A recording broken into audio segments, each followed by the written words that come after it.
In this final video, I want to cover a couple of consulting skills, tools that you should use in your business. The most obvious one, the 2x2 matrix. There isn't a consultant on the planet that hasn't produced a 2x2 matrix, stuck it on a PowerPoint, and put it up to explain, well, anything. It started with Royal Dutch Shell, which had a 3x3 matrix. It was simplified then by the Boston Consulting Group and is often referred to as the BCG model. The BCG model looked at market growth versus relative market share to identify opportunities for investment or divestment.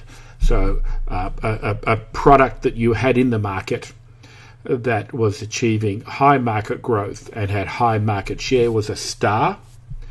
If there was high market growth but you only had low share, well, raised a question mark. If you had low market growth and high market share, that was considered a cash cow. You were a dominant player in a stable market.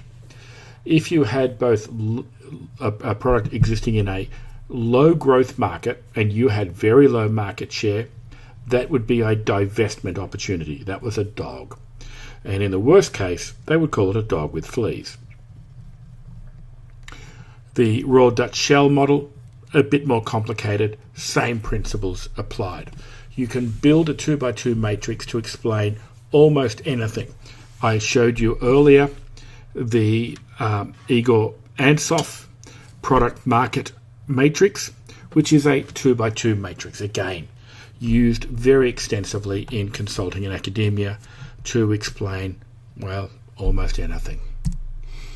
The McKinsey 7S model looks at things starting with S: strategy, structure, systems, shared values, style, staff, and skills. And this is how they would analyze an organization and make recommendation on what actions are required to grow the business. There are the PEST and PESTEL models. PEST is political, environmental, social, technical aspects. Legal and economic are then added to that to become PESTEL. And this is used, again, to analyze your business objectives or your marketing strategy, to understand what market you're operating in. And this is a good framework that you can apply to any business. SWOT analysis, a staple of business schools: strengths, weaknesses, opportunities, threats. There we have it. This has been the foundational modules. We've scratched the surface. If you want to be successful at what you're doing, you need a working knowledge of the main thinkers and theorists in your field. To not have this in your bag of tricks is to be constantly reinventing the wheel. When somebody says to you, where do you fit in Porter's model?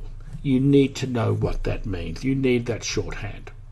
Read the material, learn these names.